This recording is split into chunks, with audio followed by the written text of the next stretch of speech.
directores financieros europeos y americanos y mundiales están señalando o poniendo el foco en los riesgos geopolíticos y sus consecuencias en la información financiera de las empresas. E insisten en la necesidad de que la información financiera incluya información específica sobre el efecto de las estimaciones y en los juicios contables y en los resultados. Las tensiones comerciales, los aranceles, las cadenas de suministros, el transporte, la ciberseguridad, la dependencia de terceros, la energía, los tipos de cambio, etcétera, son variables sensibles a las consecuencias de los impactos geopolíticos y acaban afectando a cuestiones concretas como son la valoración de los activos, las provisiones, el control interno, el cumplimiento normativo y, en muchísimas ocasiones también, la continuidad de las empresas, el going concern. Por tanto, creemos que el reto para el auditor es entender cómo la geopolítica puede alterar los riesgos de las empresas, naturalmente, el juicio de la dirección de las empresas, naturalmente, y la transformación de la información financiera, que al final es el objeto de nuestro trabajo. Para intentar entender este tsunami de impactos geopolíticos que estamos viviendo, hemos solicitado a Ramón Tremosa y a Xavier Mas de Chaxás para que nos ayuden a interpretar lo que está sucediendo y la veracidad o la realidad de las informaciones que recibimos de manera constante y por multitud de canales.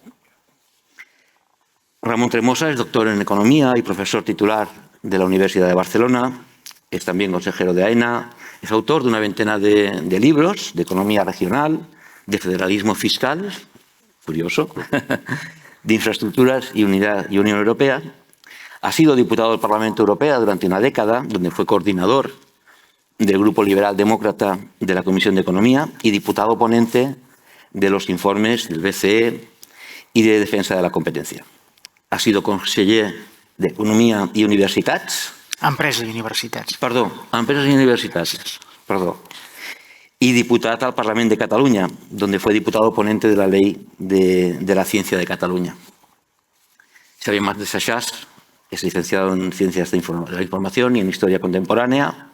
Es periodista, yo creo que de la vanguardia, prácticamente sí, siempre, en la que se inició con la caída del muro de Berlín, según he podido ver, y para quien fue corresponsal y testigo de los atentados del 11S en la época del mandato de Bush Jr. Ha cubierto diversos conflictos como corresponsal diplomático, desde el de los Balcanes, hasta recientemente la guerra iniciada por Rusia contra Ucrania y la de Israel contra Hamas en Gaza. Es un reputado analista de la vanguardia y es autor de diversos ensayos y otras publicaciones. Y si os parece bien, pues hago algunas preguntas. Estamos en un entorno geopolítico inestable.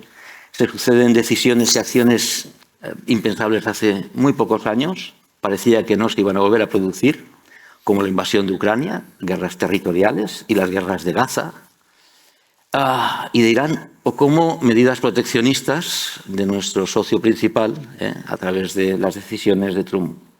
En este sentido, Xavier, el resultado de las elecciones de noviembre de Estados Unidos, medio mandato, puede suponer un punto y final de esta situación de inestabilidad y la vuelta a la casilla de salida. Bueno, antes de nada, gracias. Gracias por estar aquí. Para mí es un placer siempre estar con vosotros. Y me gustaría empezar con un poco de subidón, porque el mundo está tan complicado que nos vamos a deprimir. Pero yo creo que entendáis que la auditoría, las auditorías que hacéis de empresas e instituciones ayudan a que estas empresas e instituciones sean estables. Y la estabilidad, la salud económica es la base del progreso, ¿no? Y salud económica, estabilidad, progreso, esto te lleva a la paz.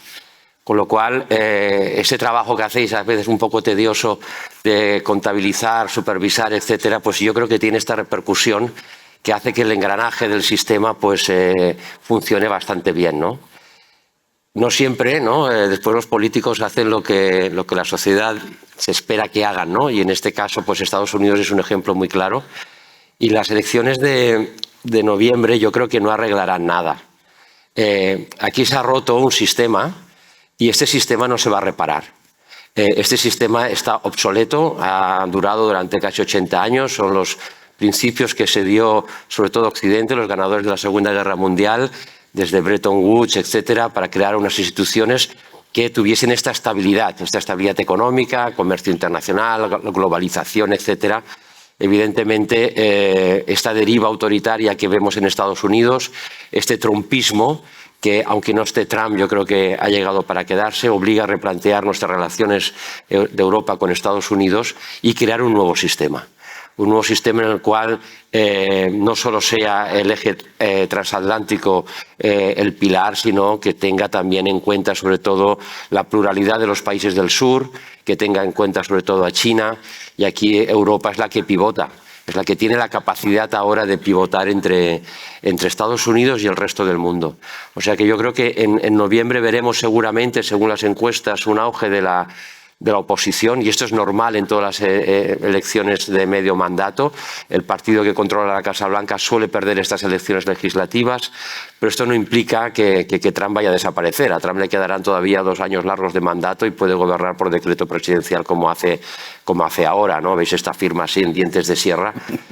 Pues seguirá firmando con mucha pasión y gobernando al margen del Parlamento, como ya de hecho su gobierno no cuenta para nada con el Parlamento. O sea que yo creo que esto lo veremos. Pero la lección para nosotros es que este sistema está roto y que hay que construir uno nuevo. La Unión Europea, como sabe muy bien Ramón, pues tiene hojas de ruta de sobras. Los informes de la Guileta son buenísimos y falta la voluntad política de ponerlos en marcha.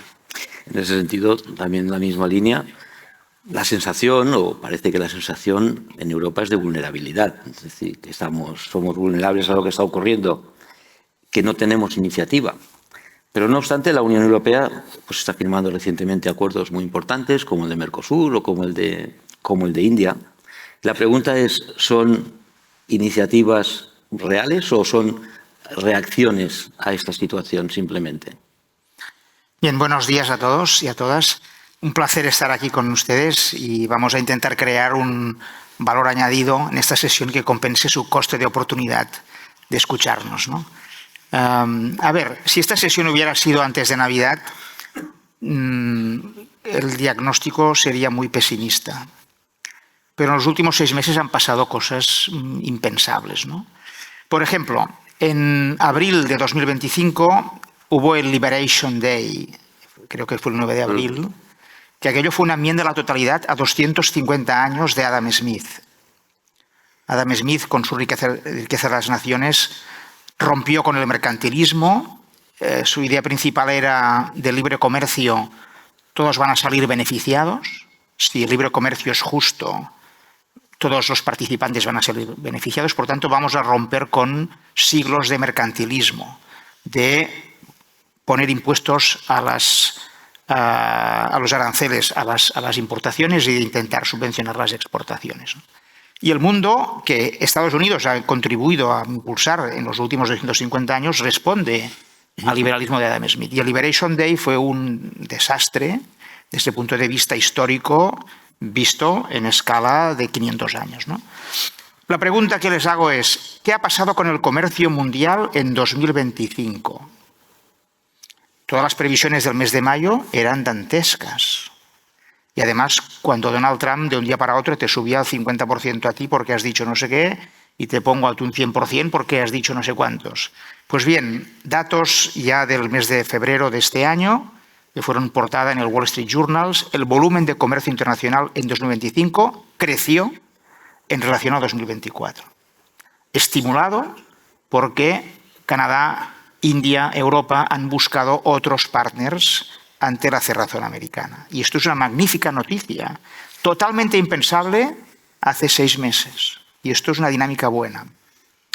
Y esto, por ejemplo, para la economía de Cataluña, que es muy abierta, que exporta el 30% de su PIB, que es uno de los porcentajes más altos de Europa, es fundamental.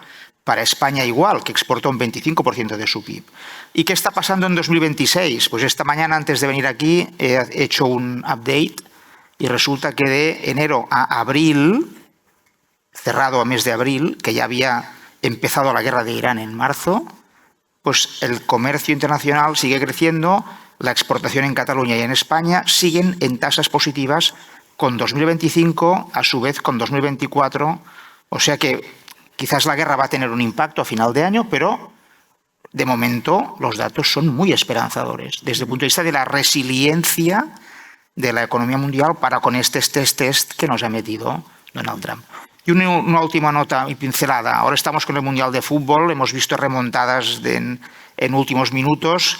Pues el acuerdo de Mercosur con la Unión Europea pues es aquel partido que llevas 80 minutos dando vueltas para meter un gol y cuando faltan 5 minutos para entonces los jugadores van con la directa, pues el Mercosur se remató a portería cuando se cerró.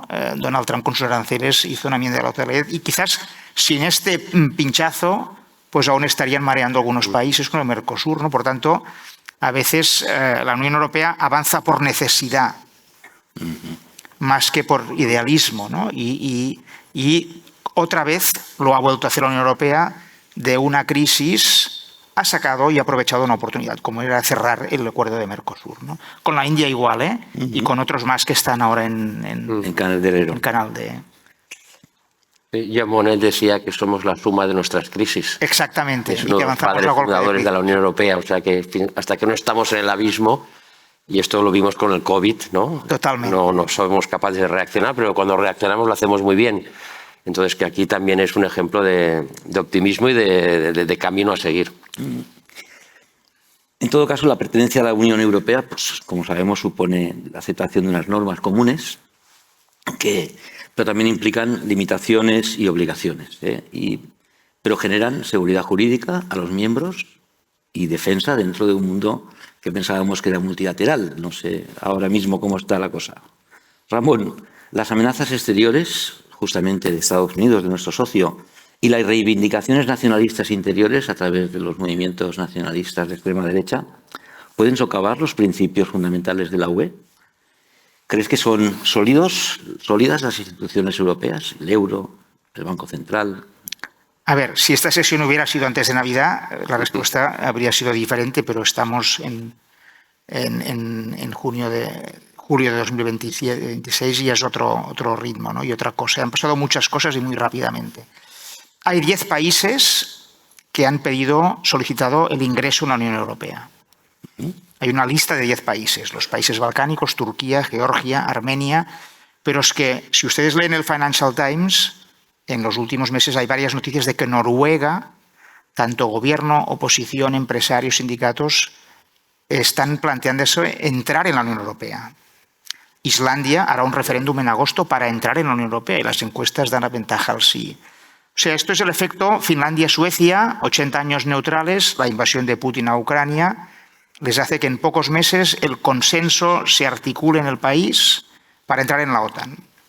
De la misma manera, tenemos un efecto, Canadá mismo, o sea, la última, en el Consejo de abril, me parece, o de mayo, que fue en Armenia, se presentó el primer ministro de Canadá. No le queda cerca de su casa, precisamente, ¿no? Y los discursos de Mark Carney son muy refreshing. O sea, sus discursos diciendo, a partir de la Unión Europea, Occidente tiene la posibilidad de reconstruir sus fundamentos de civilización y de progresar, son la antítesis de Trump. O sea, si tienen algún mal momento, pónganse un discurso de Mark Carney, que es muy interesante. ¿Qué ha pasado en Europa? Hungría, elecciones en abril, participación histórica de 80%, mayoría, supermayoría del 70% para hacer cambios de calado. Hungría ha pasado de ser amigo de Putin, bloqueando, porque en el Consejo se requiere unanimidad, ayudas a Ucrania, y resulta que la guerra de Putin con Ucrania ha hecho un daño a Hungría que ustedes no conocen, se lo explico en medio minuto. La crisis de Ucrania supuso una inflación del 10% en América y en Europa. En Hungría casi del 30%, porque están fuera del euro. El Banco Central de Hungría tuvo que subir tipos al 15% durante 2 años. La inversión se desplomó, el PIB per cápita se desplomó, 400.000 jóvenes se fueron del país porque no había empleo. O sea, esta hipermayoría a favor de un cambio proeuropeísta se produjo porque fuera del euro hace más frío que dentro. Y ahora el primer ministro húngaro pide entrar en el euro en 3 años, un fast track, porque fuera del euro hace más frío que dentro. Y eso es una magnífica noticia porque era el país que, por cierto, a Orbán le ayudaban Putin, Trump y todos sus ciberagentes. No fue fácil la tarea de ganar unas elecciones en este contexto. ¿Qué ha pasado en Grecia? Les invito a que miren qué está haciendo la economía griega. Hace 10 años hubo un tercer rescate, casi salen del euro, hoy es el primero de la clase. Superávits primarios, reducción intensísima de la deuda en relación al PIB, una revolución renovable espectacular que ya lo sitúa en el podio europeo después de Dinamarca.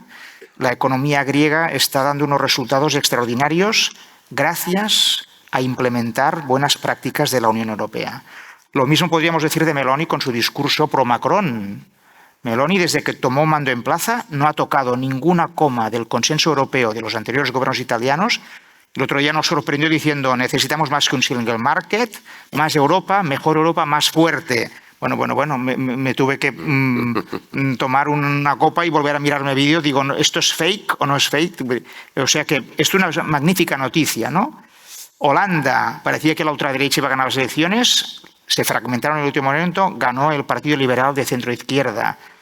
Francia, en el debate Le Pen-Macron, Le Pen insinuó que quería salir del euro, se hizo un lío, voy a crear una moneda paralela, o sea, y acabó. Finlandia, los True Finns, auténticos finlandeses, quedaron segundos con un 25% de los votos, entraron en el gobierno, no hay fórmulas mágicas, han estado 2 veces en el gobierno, después del desastre de gestión significativamente peor que los anteriores, han vuelto a la marginalidad.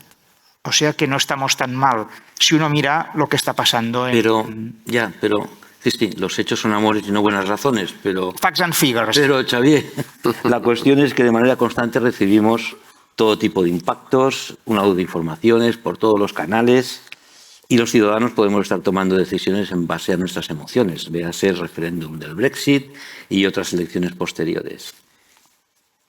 Es decir, ante lo que dice Ramón, ¿qué te parece? ¿Qué opinas? Bueno, la emoción es yo creo que es el motor de la comunicación ahora.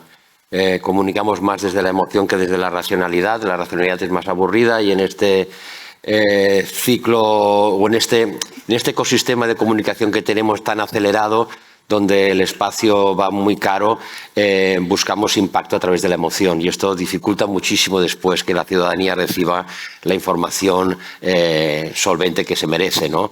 Somos muy pocos en España los que leemos el Financial Times o el Economist o Le Monde o el Frankfurter Allgemeine, estos grandes medios de comunicación internacionales. La mayoría de la gente se informa por las redes sociales y esto crea un gap, una separación enorme entre la percepción de las cosas y las cosas como son de verdad.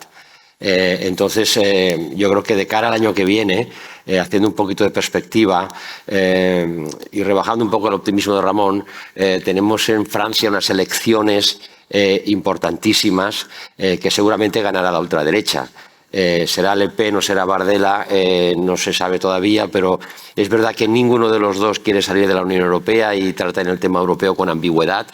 Pero un gobierno de ultraderecha en Francia, que es un régimen presidencialista, no parlamentario, tendrá un impacto enorme en Europa, enorme. Y después tendremos también elecciones en Polonia, habrá elecciones también en España. O sea, grandes países van a haber elecciones el año que viene. Y no olvidemos que en Alemania el partido con más intención de voto ahora es Alternativa por Alemania, con más del 30% de intención de voto. Merz, el canciller Merz, intenta una reconversión industrial a partir de la defensa que sustituya la industria de defensa a la industria del automóvil, pero no sabemos todavía si este cambio llegará a tiempo de generar la riqueza suficiente, esta salud económica de la que os hablaba antes, ¿no?, para frenar el auge de la extrema derecha. Y fijaros, otro dato que yo creo que es importante, Merz ha puesto en marcha un plan de modernización de estas Fuerzas Armadas con el objetivo de que sea el ejército más importante de Europa. ¿Qué estamos construyendo? ¿Qué Fuerzas Armadas estamos construyendo? ¿A favor de Alemania o a favor de Europa? Con un partido de extrema derecha al alza y una extrema derecha a las puertas del Elíseo.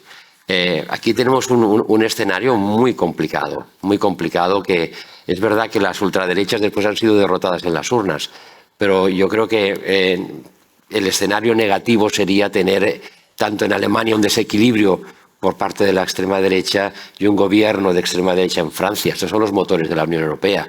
O sea que no nos podemos dormir en lo que hemos conseguido hasta ahora, en estas buenas noticias, sino que hay que seguir, yo creo que influyendo en la opinión pública para que la emoción no se imponga a la razón.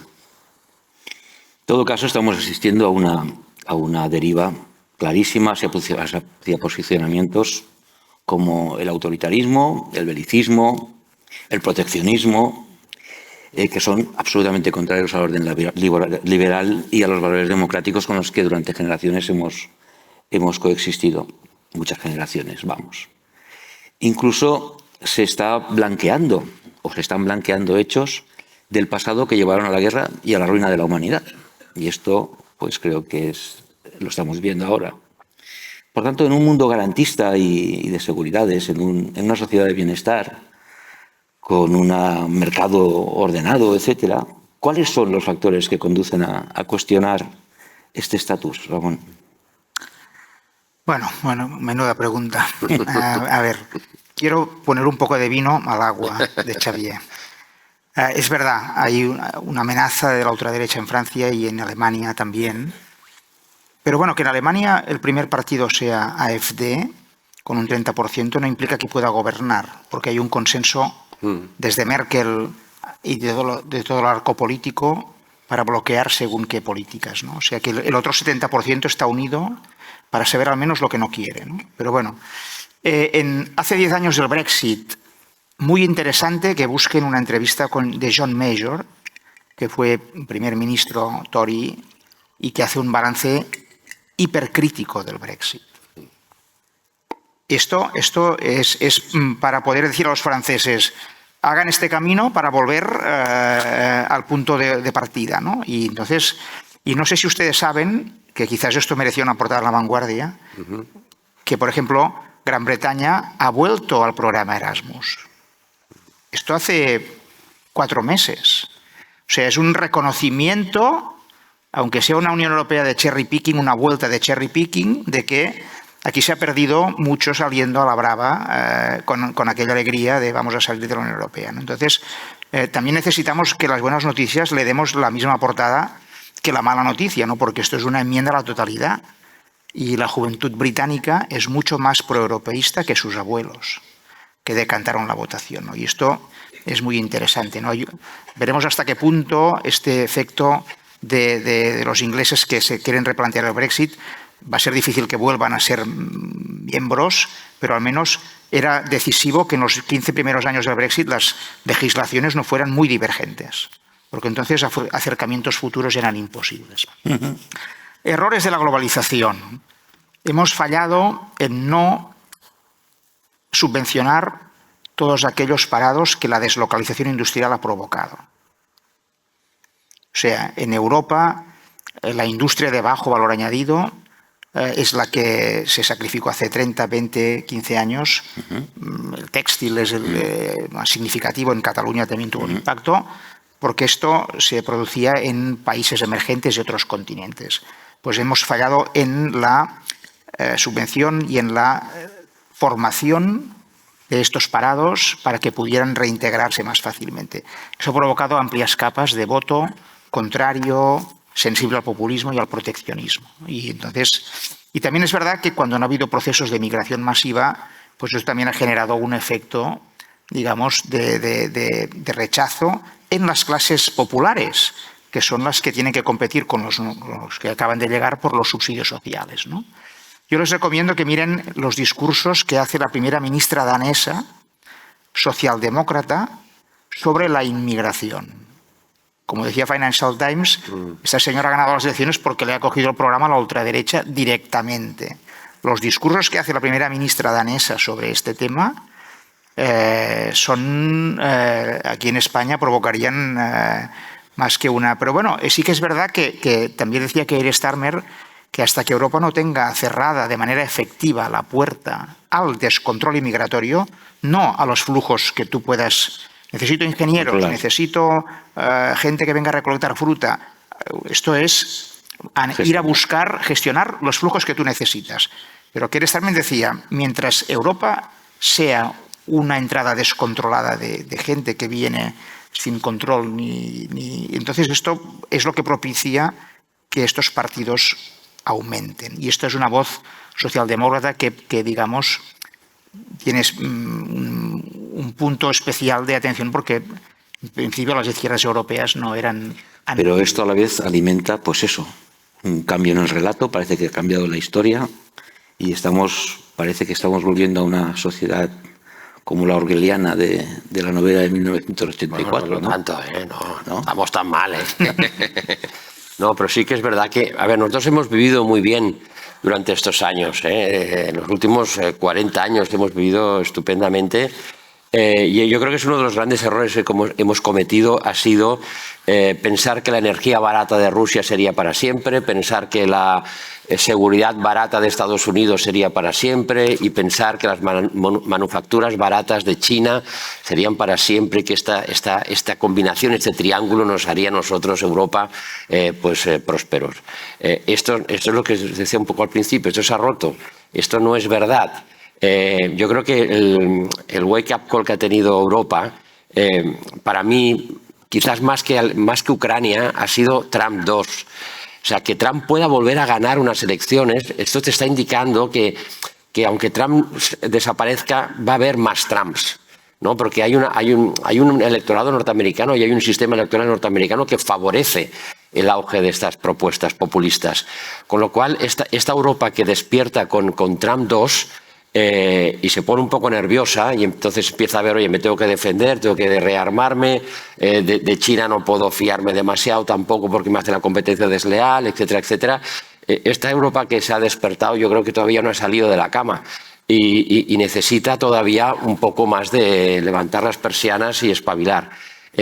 Pongo un dato que a mí el otro día hablaba con una diplomática y lo comentábamos. Europa, por ejemplo, no tiene una política común con China. No la tiene porque a Alemania no le interesa, porque Alemania necesita a China, porque la industria alemana exportadora necesita a China sí o sí. China no tiene mercado más lucrativo que el europeo, pero Europa no utiliza esta palanca para conseguir que China ceda, por ejemplo, en el apoyo a Rusia en Ucrania. O sea que el interés particular, en este caso de un motor económico como Alemania, impide una política común de China. ¿Qué pasa entonces? Que va un primer ministro, va Sánchez, va Macron, cada uno a lo suyo, cada uno a llorar por lo suyo y nadie con una visión global de lo que tenemos que hacer con China. Yo creo que esa es un poco la inmadurez todavía de esta Europa que se ha despertado pero que no ha salido de la cama, ¿no? ¿Global o común? Bueno, común, ¿no? Nos pasa esto, ¿no? Que todavía no tenemos el sentido de que somos Europa, aún somos demasiado nacionalistas en la defensa de nuestros intereses económicos, de nuestros intereses de defensa. Aún falta ceder mucha más soberanía, aún falta ceder, digamos, la posibilidad de crear estos gigantes europeos, ¿no? Vemos como Alemania está luchando para que Unicredit, el banco italiano, no se haga con el control de Commerzbank. Y aquí hay una cuestión cultural, porque los alemanes piensan, ¿cómo van a ser los italianos los que nos digan a nosotros cómo tenemos que gestionar nuestras finanzas? Y esto es una cuestión cultural y hay que hacer este clic, ¿no? Entonces yo creo que aquí todavía pues hay mucho recorrido y mucha educación a realizar. Casualmente dos italianos, Letta y Draghi, pues se les solicitó que hicieran unos diagnósticos y unas propuestas. Y lo que proponían o lo que proponen es que pues la Unión Europea debe llevar a cabo reformas profundas en las estructuras empresariales y industriales, en la gobernanza de la UE, en la adaptación, en la simplificación administrativa y burocrática, o sea que ya lo han dicho ellos, de armonización reglamentaria, de transición energética y de medidas para dinamizar la unión de los mercados de capitales y mejorar la productividad, el gran problema de Europa, entre otras. En definitiva, son propuestas orientadas a fortalecer la UE por encima de sus miembros. Ramón, estos informes fueron entregados en el año 2024, en febrero y en septiembre.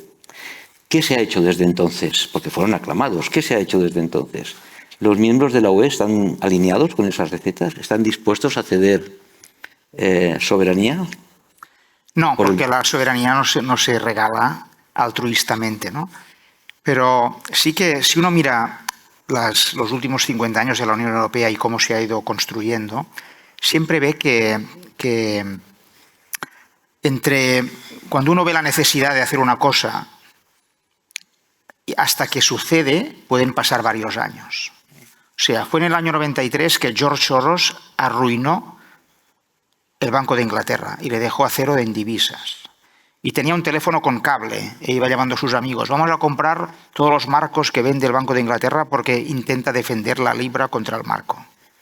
Y en una tarde lo arruinó. Y aquel día supimos todos que los bancos centrales de España, Italia, Francia, Alemania, Holanda tenían los días contados en un mundo que se globalizaba. Pero bueno, el euro llegó en el año 99, pasaron 6 años.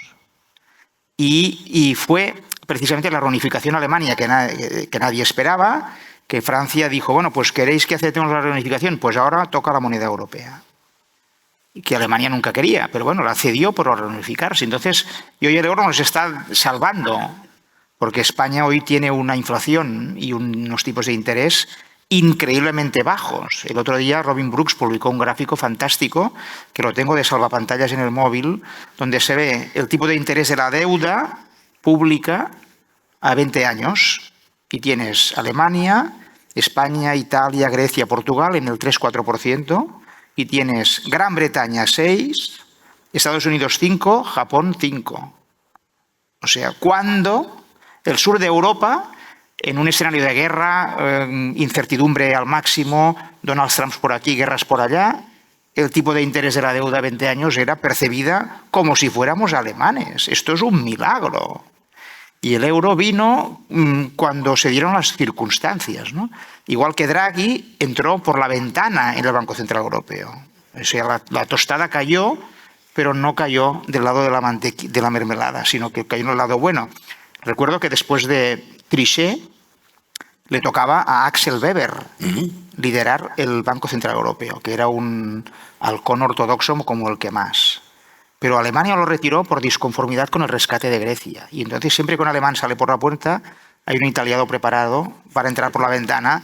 Y Mario Draghi fue clave, con su prestigio, su autoridad, su capacidad, su liderazgo, para decir el whatever it takes, que fueron 3 palabras mágicas que durante 3 años hicieron desaparecer las primas de riesgo, porque hasta el 2015 el Banco Central Europeo no empieza a comprar deuda. O sea, fueron 3 años de magia que permitieron, y les repito, y bueno, tenemos el milagro del COVID.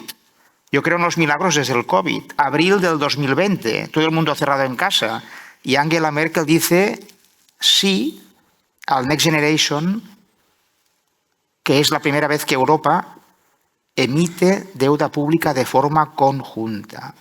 Yo que he estado 10 años en la Comisión de Economía oyendo a todos los nórdicos de todos los partidos diciendo: faltan 30 años hasta la unión fiscal, la emisión de deuda pública conjunta, pues la dieron el día peor de la historia del mundo, en abril del 2020. Yo alucinaba viendo a los nórdicos, a los comisarios, a los políticos diciendo: bueno, pues vamos a hacerlo porque si no se rompe el euro y la Unión Europea. Y hemos pasado toda la crisis del COVID con unos tipos de interés de la deuda fantásticamente bajos. Y por eso España ha podido actualizar las pensiones a la inflación cada año sin despeinarse en términos de desequilibrio del déficit público. Esto es un milagro.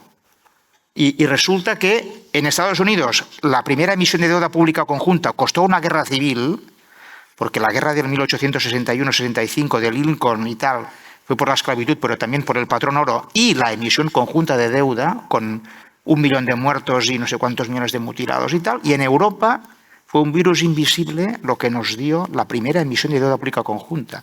Y otro milagro, la compra conjunta de vacunas del COVID que hizo la Unión Europea. Porque sin esta compra conjunta, Holanda hubiera vacunado en 2021 y Grecia en 2025, con no sé cuántas olas más de COVID. Perdón, esto es un milagro y abre la puerta a que compremos energía conjuntamente, emitamos más deuda pública para defensa y ayudar a Ucrania. O sea, de 0 a 1 la tasa de crecimiento es infinito. De 1 a 2 ya es solo del 50%. O sea que en medio de las peores crisis Europa ha sabido tener la suerte y la capacidad y la habilidad de dar un paso más en beneficio del conjunto. Y desde el sur de Europa, acabo, miren las finanzas de Portugal, las de Grecia. Las de España podrían ser mejores, pero hay una reducción intensa del déficit y la deuda. O sea, éramos los PICs hace 12 años, éramos los últimos de la clase y ahora Grecia le marca el camino a Francia. Le Pen se va a encontrar con el camino de Grecia, con las finanzas públicas de Francia, si es que gobierna. Va a ser muy interesante, porque la austeridad pulveriza quien gobierna, pero en cuestión de minutos. O sea que la poca Europa que tenemos es un paraguas fabuloso. En este mismo bloque, Xavier, igualmente, ya hace 2 años de los informes Letta y Draghi, y claro, ha habido cambios desde entonces, muchos cambios. Pero también se han puesto en evidencia cosas que ya se sabían. Tenemos problemas de seguridad, o los déficits o debilidades en seguridad, en innovación, en dependencia tecnológica. Todo eso ya lo teníamos, ya lo sabíamos. Ahora simplemente se ha manifestado más. Por lo tanto, siguen siendo vigentes las conclusiones de hace 2 años y la retención de soberanía está por encima del bien común en estos temas también. Sí, o sea, las hojas de ruta de Draghi y Letta son hoy mucho más necesarias que hace 2 años y mantienen toda su vigencia. Fíjate con lo que decía ahora Ramón, si tú emites deuda conjuntamente, uno de los efectos que tiene es que el euro circula, el euro se hace más grande a medida que tú tienes la capacidad de emitir deuda conjuntamente por parte de Europa. Tú coges peso internacional en tu moneda y te permite... ahora que ya China está utilizando el renminbi, ¿no? Para gran parte de las transacciones comerciales y que vamos a un mundo quizás financieramente más fragmentado, como vemos con las cripto, etcétera, ¿no? El euro está preparando, ¿no? su moneda digital, creo que para el año que viene. Vamos a un mundo financiero más fragmentado durante si tú eres capaz de fortalecer el euro, emitiendo deuda pública, teniendo un Wall Street europeo. Cada año Europa creo que tiene 400.000 millones de ahorros invertidos en Wall Street. Son dinero de ahorradores europeos que están en Estados Unidos porque la rentabilidad allá del mercado financiero es mucho superior a la que tenemos aquí en nuestros mercados fragmentados, ¿no? O sea, un Wall Street europeo, una emisión de deuda conjunta más potente que te permite también fortalecer este euro. Yo creo que esto está en Letta y en Draghi y es el camino perfectamente a seguir. Por otro lado, la cesión de soberanía, claro que has de siempre conseguir algo a cambio, ¿no? De lo que estoy cediendo. Y los países europeos han cedido muchísimo. Al final, el Estado-nación está perdiendo o ya ha perdido gran parte de sus señas de identidad, ¿no? Si tú cedes las fronteras, cedes la moneda, ¿qué te queda que te defina como Estado, ¿no? Pues te quedan un poco las finanzas, ¿no? Tus empresas emblemáticas, te queda el ejército, pero también has de ceder esto. Has de ceder esto, ¿no? Porque esto me lo decía Spack, en la Unión Europea hay 2 tipos de países. Los que saben que son pequeños, ¿no? Y los que creen que no lo son, pero lo son, ¿no? Entonces, todos somos pequeños, cada vez más pequeños. Europa es una excepción. Quizás esto es otra idea que no tenemos muy clara. Europa es una excepción en el mundo y cada vez es una excepción más excepcional. Somos la aldea de los galos. Europa, somos 600 millones de personas en el mundo bajo un régimen de una democracia liberal. Solo 600 millones, es el 6% de la población mundial. El resto, 70 y pico %, o vive en una dictadura o vive en una democracia no funcional. Estos son 6.000 millones de personas. Entonces, cuando Carney, el primer ministro de Canadá, dice que el futuro de Occidente está en Europa, es porque somos esta pequeña isla que resiste. Por eso Canadá sería tan buen socio de la Unión Europea, ¿no? Entonces, aquí hemos de construir a partir de esta excepcionalidad, siguiendo las hojas de ruta que tenemos y forzando a que nuestros gobernantes entiendan que más nacionalismo no va en beneficio de la población. Hemos de ceder y crear un nacionalismo europeo, una ciudadanía europea, los Erasmus, ¿no? Que comentaba antes Ramón. Estas son las herramientas que necesitamos para construir esta identidad europea, pero no solo desde el romanticismo de somos europeos, sino desde la practicidad del ejercicio del poder y sobre todo el poder económico. El poder de Europa está en Mercosur. El poder de Europa está en acuerdos comerciales con la India, con Corea del Sur Esta es la Europa que va a ser muy predominante en el mundo, ¿no? Y esta Europa necesita un euro todavía más fuerte. Bajando un poco a las empresas, estamos viendo, pues, de repente el desembarco de grandes corporaciones chinas en los países miembros de la Unión, cuando hace pocas décadas eran las empresas europeas las que trasladaban la producción a China. ¿Las políticas de la UE están orientadas a realmente aumentar la productividad de las empresas europeas, a fomentar la integración de las empresas europeas y de los bancos europeos y a generar grandes corporaciones capaces de competir con las grandes corporaciones de Asia y de Estados Unidos? Bien, voy a responderte enlazando con cosas que ha dicho Xavier. Angela Merkel empieza muchos discursos que hace con una frase: Europa es un 6% de la población del mundo, genera un 20% del PIB del mundo, pero en Europa se ejecuta, se realiza el 50% del gasto público mundial. Por eso Europa es un foco de atracción para ciudadanos de todo el mundo. Y la Unión Europea también, ¿no? Y esto es un elemento, vamos a ver hasta qué punto podremos aguantar este nivel, ¿no? En Cataluña hay 3 universidades que están en el top 200 en el ranking mundial de universidades, de 30.000 universidades. Matricularse en la Pompeu, en la Autónoma o en la UB cuesta 1.000-1.500 euros al año. En Estados Unidos, matricularte en una universidad de este ranking, top 200, te puede costar 50-80.000 dólares. Esto pongámoslo en valor. Entonces, por ejemplo, ¿por qué Polonia y los países bálticos, que entraron en 2004 en Europa, han multiplicado por 4 su renta per cápita? ¿Qué ha pasado aquí? Firmaron unos acuerdos para entrar en el single market. El libre comercio no tiene glamour, pero tendríamos que ponerlo en valor.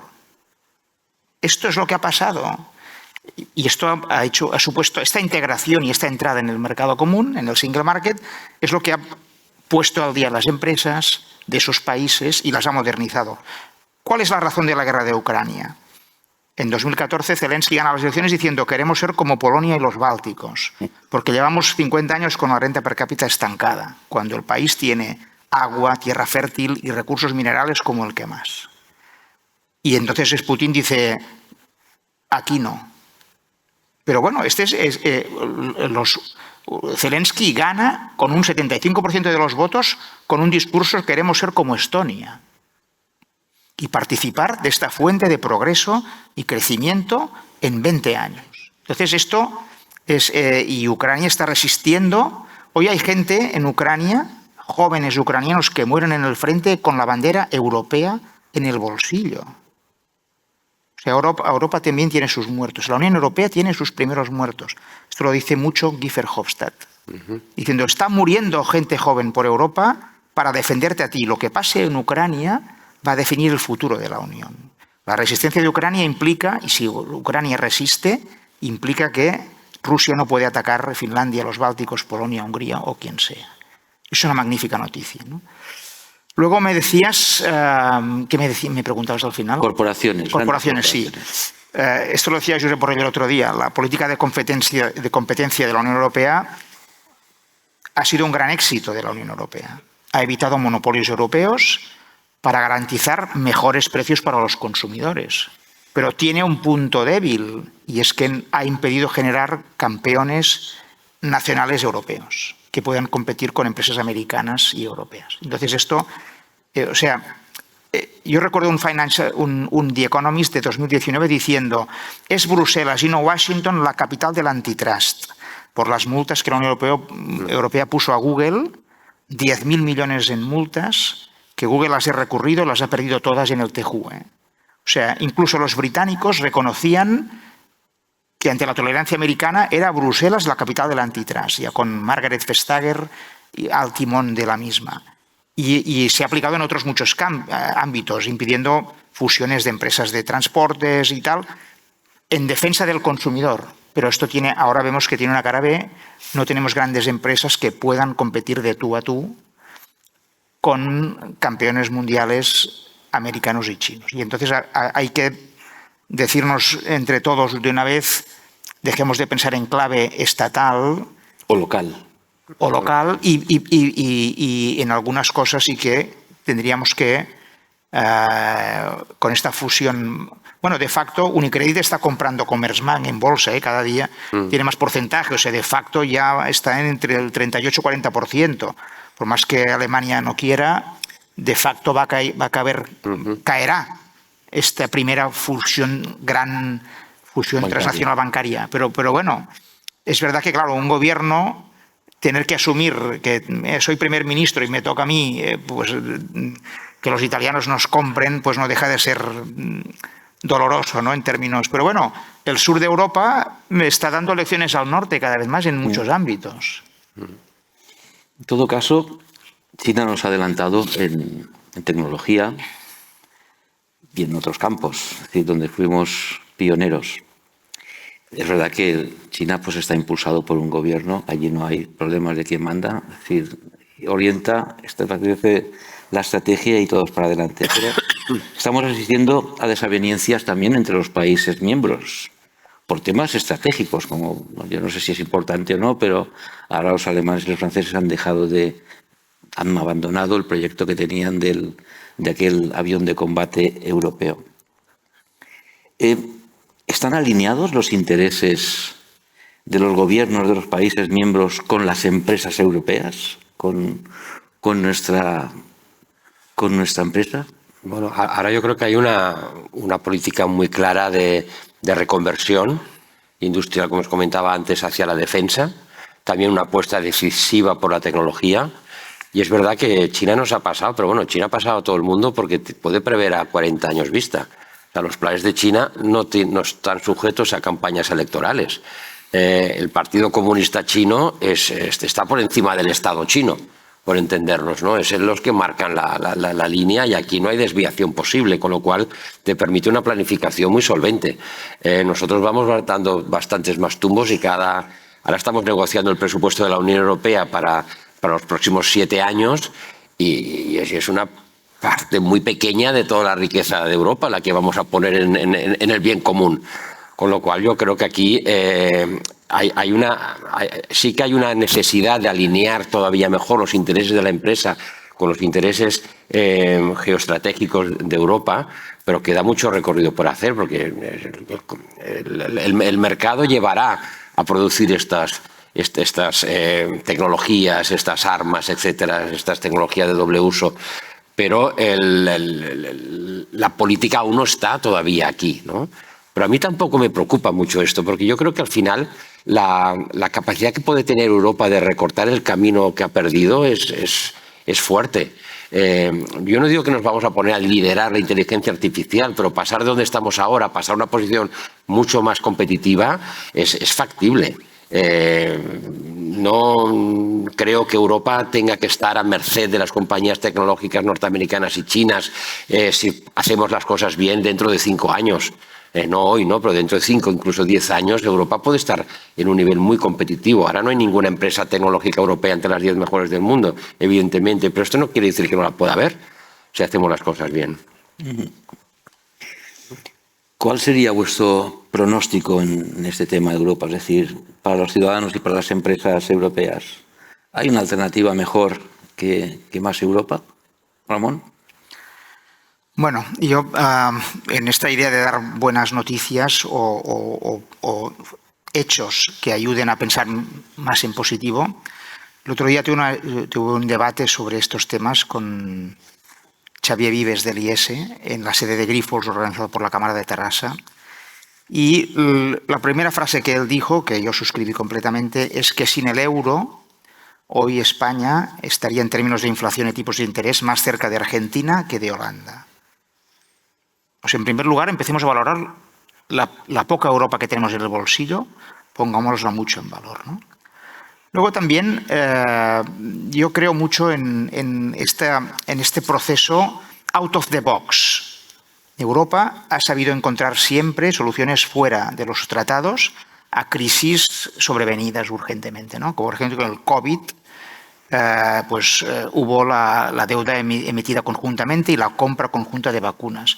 Pero en 2012, 13-14, con la crisis soberana del sur de Europa, pues también se creó fuera del tratado el ESM, el European Stability Mechanism, a través del cual se autorizaba comprar deuda al Banco Central Europeo, que no están los tratados. Por tanto, yo creo en esta Ucrania, tenemos que poner en valor que una de las primeras potencias mundiales en defensa quieran entrar en la Unión Europea. Y entonces oímos a Ursula von der Leyen diciendo, sí, vamos a hacerle un fast track, venga, adelante. Entonces lo comentábamos antes de entrar, ¿no? Es un país en guerra. ¿Puede entrar un país en guerra en la Unión Europea? Y además Putin no va a firmar la paz. Vamos a un escenario Corea del Norte, Corea del Sur, 20 años con un alto el fuego de facto y con una guerra fría. Pero bueno, necesitamos a Ucrania. Y Ucrania está desarrollando lo sabemos todos, una defensa a través de los drones que hace que, por ejemplo, que hoy Taiwán esté invirtiendo en drones para desincentivar que China la pueda ocupar.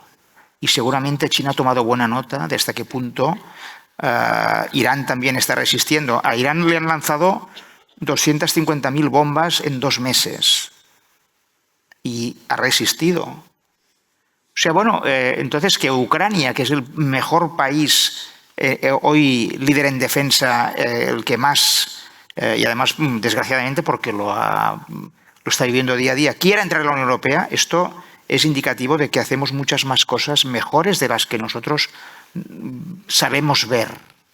Y es importante, Chesterton decía que las noticias no son democráticas, ¿no?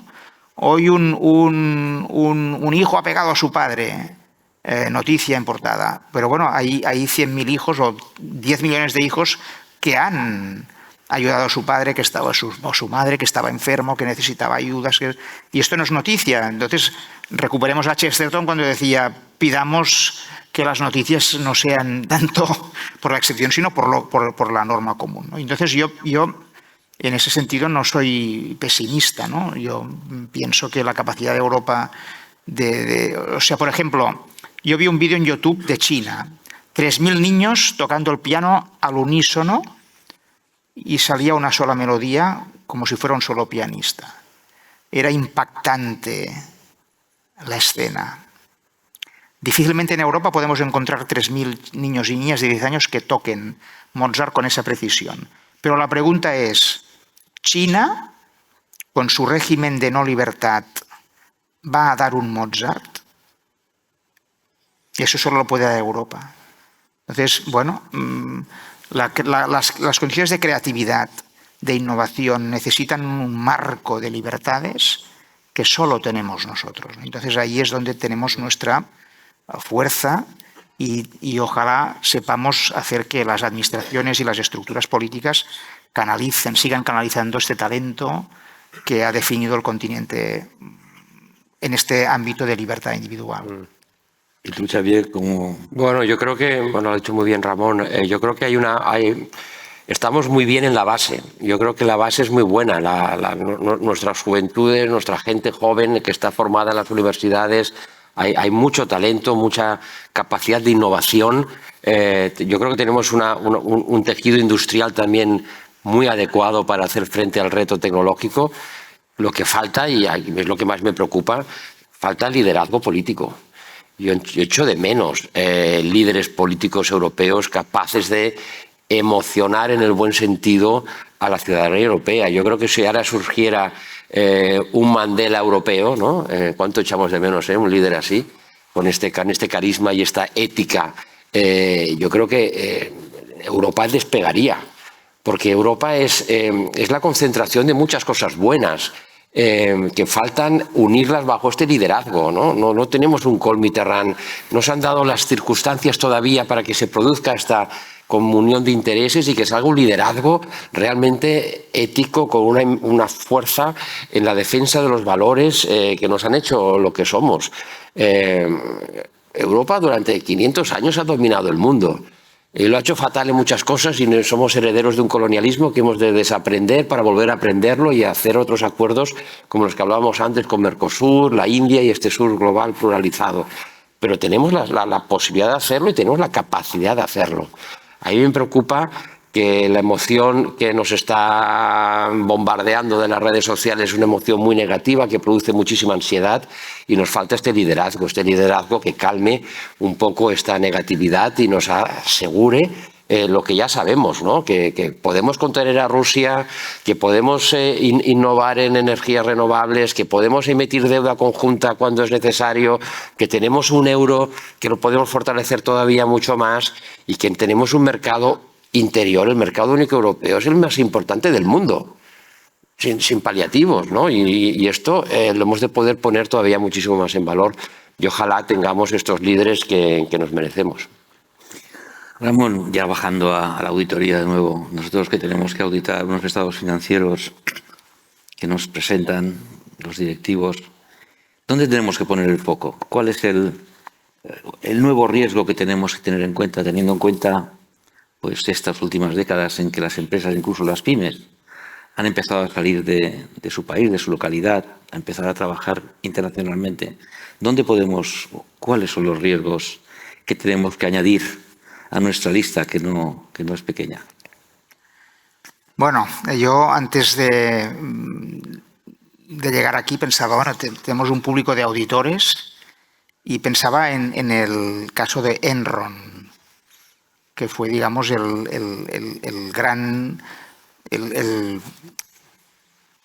caso de más flagrante fraude americano, por cierto, en que fallaron en estos controles, ¿no? Y cómo la auditoría, que tiene que velar porque cada empresa refleje la imagen fiel de las cuentas, pues qué importancia tan grande tiene, ¿no?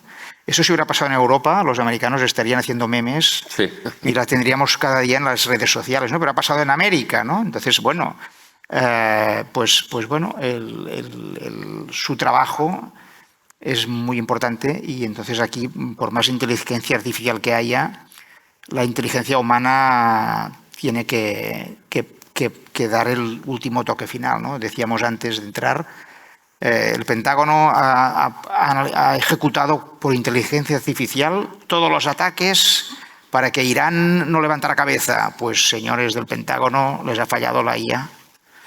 Seguramente será la más financiada, la más grande, pero no ha detectado la capacidad humana que resiste más allá de lo racional, que los persas, por cierto, llevan miles de años en este tema. Y ahora han descubierto que su gran arma es poner un peaje en Hormuz o bloquear el estrecho de Hormuz. O sea que, ¿quién iba a decir en enero, si hubiéramos esta sesión en enero, que dice si fueron los propios americanos que en el siglo XIX quitaron los peajes de Hormuz? O sea, pues los mismos ahora, Trump de facto lo reinstaura, ¿no? O quizás Trump dirá, pues yo quiero una parte del peaje. Sí.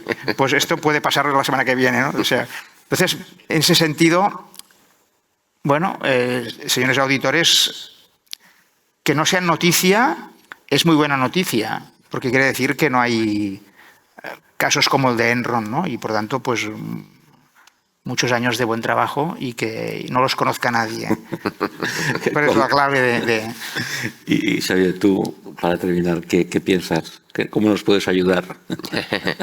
Bueno, yo creo que la preocupación de la inteligencia artificial sustituyendo puestos de trabajo y haciendo auditorías de manera automática es un peligro para la empresa. Yo creo que eliminar el factor humano del análisis de las finanzas de una compañía, de una institución, es hacer un flaco favor a esa empresa o a esa institución. Y antes hablábamos con Ramón y ponía el ejemplo de Irán. Estados Unidos ha utilizado la inteligencia artificial para identificar miles y miles de objetivos en Irán. Israel también lo ha hecho en Gaza. Tienen plataformas con compañías como Palantir que facilitan esta identificación de objetivos y la toma de decisiones. Estas plataformas pueden decidir en cuestión de minutos centenares de objetivos. No solo decidir cómo que se ha de destruir, sino cómo destruirlo también. Y poner en marcha el plan de ataque, sin intervención de ningún general, de nadie. Esto ha llevado a muchísimos errores y a una sobreabundancia de ataques que no han tenido el resultado político que se esperaba. La guerra de Irán es un ejemplo de cómo la inteligencia artificial aplicada a un escenario de productividad, en este caso bélica, no funciona. ¿Por qué? Porque se elimina el factor humano. Y se eliminaba el factor humano también para ganar tiempo. Las personas tardamos demasiado tiempo en valorar si esto está bien, si esto está mal. Hay un proceso burocrático en el Pentágono y otros cuarteles generales que llevan a ralentizar la ejecución de una orden, ¿no? Pero este tiempo, que parece perdido, es un tiempo ganado para poder realmente actuar con mayor efectividad. O sea que el aumento de la productividad bélica en Irán, fruto de la inteligencia artificial, ha sido un fracaso porque la guerra no ha conseguido los objetivos políticos que se habían marcado, sino todo lo contrario, ¿no? Con lo cual yo creo que aquí es una buena lección de que el factor humano es importantísimo. Todavía hoy, incluso en sectores donde parece que la inteligencia artificial va a arrasar. El factor humano es el que ha creado a la inteligencia artificial, ¿no? Sí, pero ha de estar a nuestro servicio, no nosotros al servicio de ella. Por supuesto. Pues muchísimas gracias, de verdad, por vuestras opiniones, vuestras reflexiones y vuestra visión, tanto vuestra diagnosis como también vuestros pronósticos. Finalizamos aquí. Muchas gracias.